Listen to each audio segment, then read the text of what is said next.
Le soleil brûlait au-dessus de Ouagadougou, enveloppant la capitale d'une chaleur lourde et étouffante.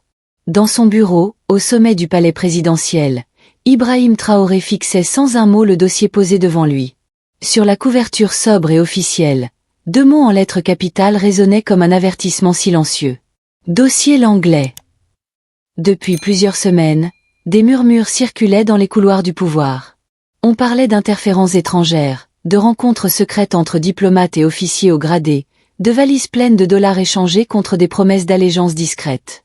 Tout pointait vers un homme, Michael Langlais, le général américain responsable d'Africom, la branche militaire des États-Unis en Afrique. Langlais n'était pas un adversaire ordinaire.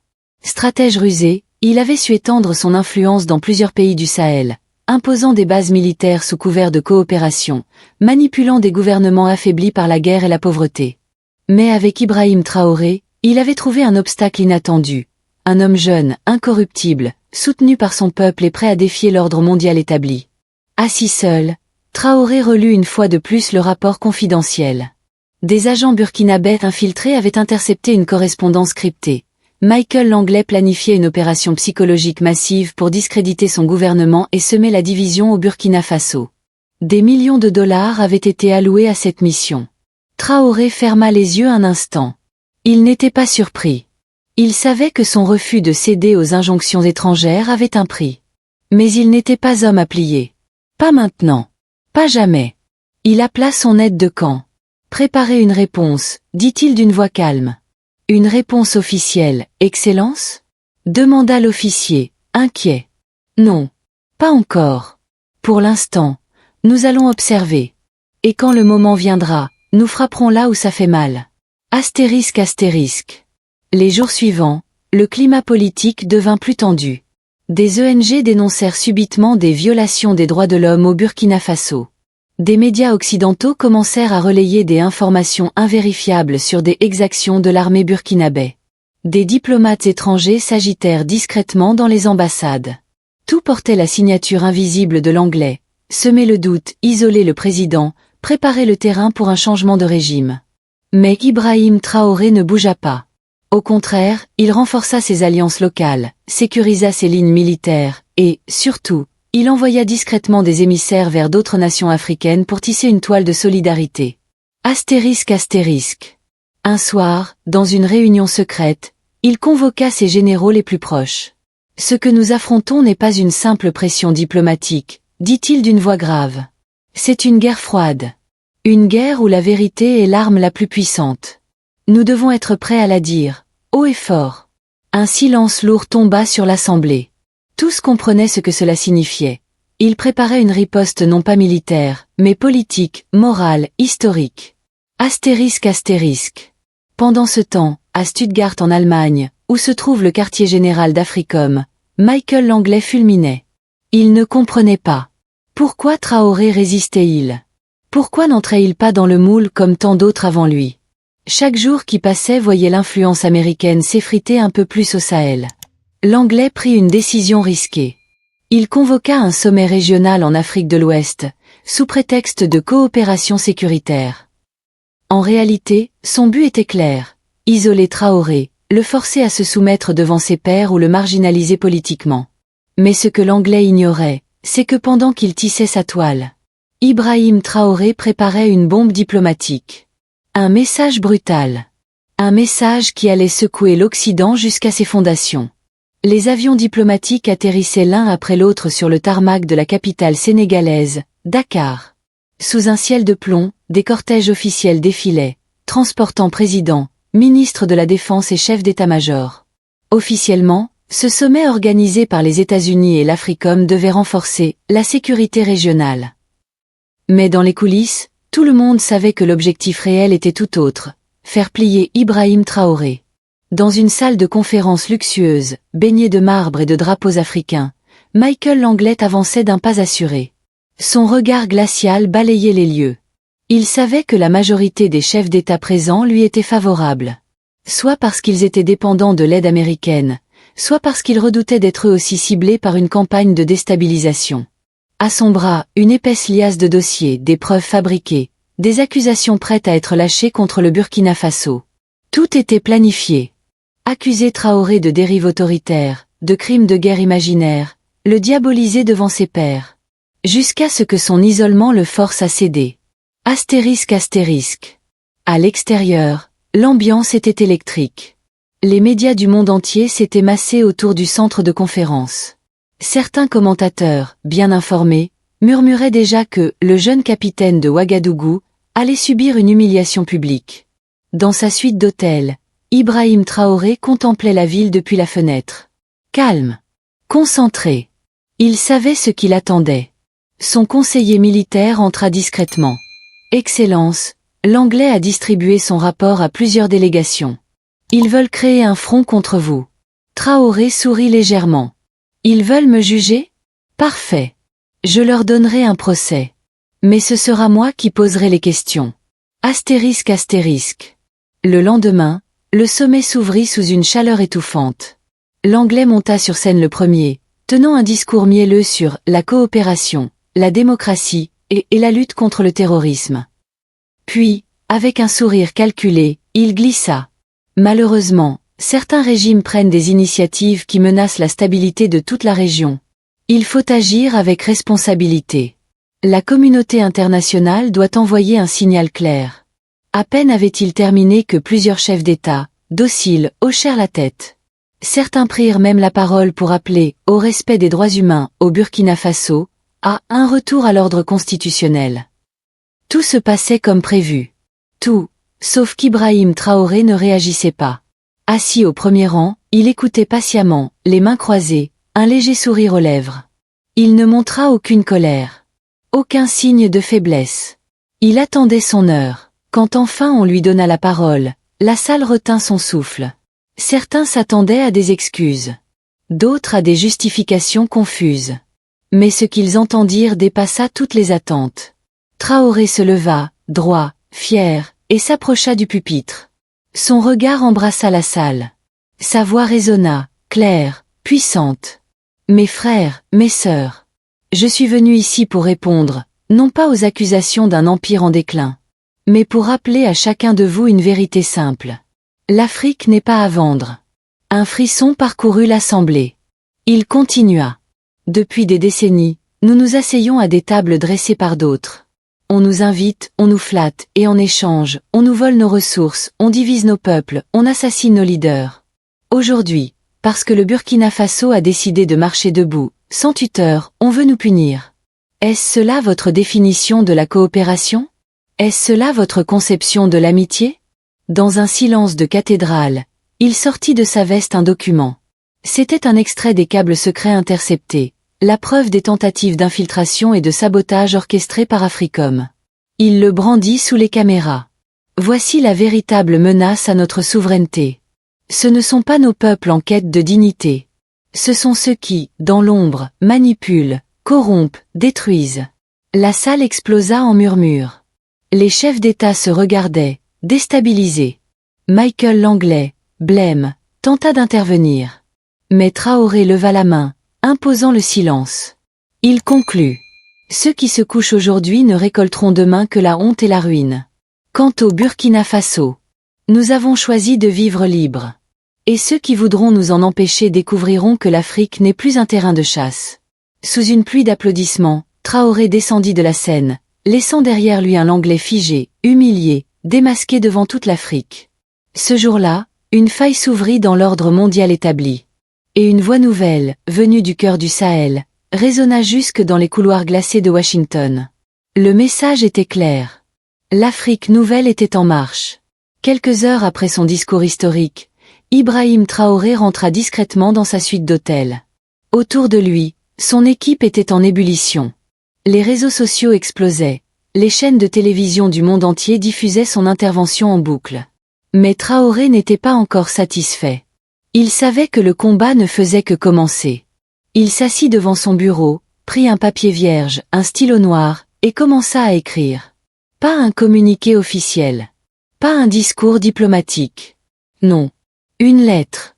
Une lettre adressée, non aux chefs d'État corrompus, ni aux généraux tremblants, mais directement au peuple du monde entier. Sa main avançait, rapide, déterminée. Peuple d'Afrique, peuple du monde. Aujourd'hui, Nous faisons tomber les masques. Depuis trop longtemps, nous avons cru aux mensonges des empires. Démocratie apportée par les bombes, développement promis contre la soumission. Aujourd'hui, nous comprenons que ceux qui parlent de paix sèment la guerre. Que ceux qui prêchent la liberté installent les chaînes. Chaque mot frappait comme un coup de poing. Chaque phrase respirait la vérité crue. Il continua. Le Burkina Faso n'est pas isolé. Le Burkina Faso n'est pas faible. Le Burkina Faso est le début d'une insurrection des consciences. Nous refusons vos bases militaires. Nous refusons vos aides empoisonnées. Nous refusons de vendre l'âme de l'Afrique pour un chèque ou une médaille en plastique. La lettre ne faisait aucun compromis. Aucune négociation. C'était une déclaration de guerre morale contre le néocolonialisme. Astérisque astérisque. Traoré termina. À tous les peuples encore enchaînés par la peur. Le moment est venu. Debout ou mort. Mais jamais plus à genoux. Il signa simplement. Ibrahim Traoré. Président du Burkina Faso libre. Il remit la lettre à son conseiller en communication. Diffuse-la partout. En Afrique. En Europe. En Amérique. Et surtout, en Afrique profonde. Le conseiller acquiesça, les yeux brillants d'émotion. Quelques heures plus tard, la lettre faisait trembler les plus hauts palais du monde. À Washington, au Pentagone, les généraux s'étranglaient en lisant la déclaration. Comment ose-t-il? Il appelle littéralement à une révolution globale. À Paris, à Londres, à Bruxelles, les chancelleries s'agitaient. On parlait des incitations à la haine, de menaces à l'ordre mondial. Certains envisageaient déjà de sanctionner le Burkina Faso. D'autres, plus lucides, comprenaient que le mal était fait. Car ce qui circulait sur les réseaux n'était pas seulement un texte. C'était un appel au réveil. Dans les rues de Bamako, de Conakry, de Niamey, de Kinshasa, les jeunes brandissaient des pancartes. Nous sommes tous Burkina Faso. Partout, des manifestations éclataient. Pas contre leur propre gouvernement, non. Contre les puissances étrangères. L'onde de choc s'étendait plus vite que prévu. Astérisque astérisque. Pendant ce temps, Michael Langley, convoqué d'urgence à Washington, recevait une réprimande sèche du secrétaire à la Défense. Tu as échoué, Langley. Non seulement tu n'as pas isolé Traoré, mais tu as fait de lui un symbole. Le visage fermé, Langley quitta la salle sans un mot. Il savait que sa carrière venait d'être brisée par un jeune capitaine du Sahel. Quelques jours plus tard, à Ouagadougou, une cérémonie discrète fut organisée. Ibrahim Traoré monta sur une scène modeste, entouré d'anciens résistants, de jeunes étudiants, de femmes commerçantes. Pas de dorure. Pas de tapis rouge. Il prit le micro et déclara devant son peuple. Nous n'avons pas choisi ce combat. Il nous a été imposé. Et nous le mènerons, pour nos enfants et pour nos ancêtres. Il leva le poing vers le ciel. Le Burkina Faso ne sera jamais plus un terrain de chasse. Ici, commence l'Afrique libre. Une clameur monta de la foule. Traoré! Traoré! Traoré! À cet instant précis, un nouveau chapitre de l'histoire africaine s'écrivait. Non plus avec la peur. Non plus avec la soumission. Mais avec le feu de la dignité retrouvée. Et ce feu, allumé par un simple capitaine du Sahel, allait embraser tout un continent, dans les terres brûlantes du Sahel, là où le vent emporte les prières et les cris des ancêtres, un nom jaillit des sables comme une légende vivante, Ibrahim Traoré. Fils d'une Afrique humiliée mais jamais soumise, il naquit sous un ciel chargé d'orages. Dès son enfance, il savait que son destin ne serait pas de courber l'échine, mais de marcher, tête haute, dans les pas des géants disparus. À 20 ans, il rejoignit l'armée, non par soif de pouvoir, mais par amour pour sa terre. Là, parmi les uniformes poussiéreux et les vieux fusils, il apprit le langage silencieux de la douleur, du courage et de la fraternité. Mais il apprit aussi autre chose. La trahison. Dans les salons dorés des palais étrangers, il vit ses chefs vendre leur honneur contre des valises de billets. Il vit ses frères d'armes mourir pour des causes qui n'étaient pas les leurs. Il vit des généraux porter des médailles pendant que les enfants mouraient de faim dans les villages. Alors, il comprit. Quelque chose devait changer. Un soir d'orage, sous une tente déchirée par le vent, il prêta serment devant ses compagnons. Nous ne laisserons plus jamais personne parler à notre place. Nous reprendrons ce qui nous appartient, notre dignité. Et dans le silence électrique du désert, des dizaines de poings se levèrent. Le jour venu, ils frappèrent vite. Fort. Sans prévenir. Le vieux pouvoir corrompu tomba comme un arbre pourri. Le peuple, surpris, retint son souffle. Qui était ce jeune capitaine au regard brûlant? Était-ce un nouveau maître? Ou, un libérateur? Ibrahim Traoré ne chercha pas à s'emparer des richesses. Il ne demanda pas d'ovation. Il marcha dans les rues poussiéreuses, parla aux vieux mendiants, écouta les cris silencieux des mères, toucha la terre rouge avec respect. Il savait que sa véritable arme n'était pas une kalachnikov. C'était la foi. La foi en un peuple oublié, méprisé, mais encore debout. Alors, l'Empire frissonna. Des généraux au visage pâle tinrent des réunions secrètes. Ils parlèrent de stabilité, de menaces, de nécessité d'intervention. Mais au fond, ils avaient peur. Peur que ce feu allumé par un seul homme embrase toute l'Afrique. Ils envoyèrent des émissaires. Des promesses sucrées. Des menaces voilées. Traoré les reçut en silence. Et il répondit simplement. Nous n'avons plus peur de mourir. Ce qui nous terrifie, c'est de continuer à vivre à genoux. Les diplomates pâlirent. Ils comprirent qu'ils n'avaient pas affaire à un simple politicien africain, mais à un homme prêt à tout perdre pour sauver l'essentiel. Alors, ils tentèrent l'impensable. Corrompre son entourage. Isoler son pays. Couper l'aide, affamer le peuple. Mais à chaque sanction, Traoré répondait par un sourire calme. Ils peuvent tout nous enlever, sauf notre volonté. Dans les villages reculés, les anciens racontaient des histoires autour du feu. Un jour viendra un enfant du Sahel, qui parlera avec la voix des ancêtres, et marchera avec la force des lions. Les jeunes, inspirés, prenaient des cours d'histoire, de géopolitique, de stratégie militaire. Les mères tissaient des drapeaux noirs, rouges et verts, les couleurs de l'Afrique libre. L'armée même, pourtant mal équipée, se transforma. Ce n'était plus une armée de métier. C'était une armée de conviction. Puis, un jour, la foudre frappa. Un général étranger, le visage crispé par l'arrogance, exigea une rencontre avec Traoré. Sous les caméras du monde entier, il lança. « Capitaine Traoré, vous ne comprenez pas l'importance de votre soumission. Sans nous, vous n'êtes rien. » Traoré le regarda, impassible. Il approcha lentement, très lentement, jusqu'à ce que leur visage soit à quelques centimètres. Et dans un murmure glacé qui résonna plus fort qu'un tonnerre, il répondit. « Sans nous, vous n'avez pas d'âme. Sans vous, nous avons tout. Vous ne pouvez pas voler ce qui est gravé dans notre sang. » Un silence pesant tomba sur la salle. Le général détourna les yeux. Cette nuit-là, dans toutes les villes d'Afrique, les murs furent couverts d'un seul mot. Liberté. Car la liberté, ce n'était plus un concept importé. C'était un feu sacré, né au cœur du Burkina Faso, nourri par le courage d'un capitaine qui avait refusé de trahir son peuple. Et ce feu, aucun empire, aucune armée, aucun dictateur ne pourrait plus jamais l'éteindre.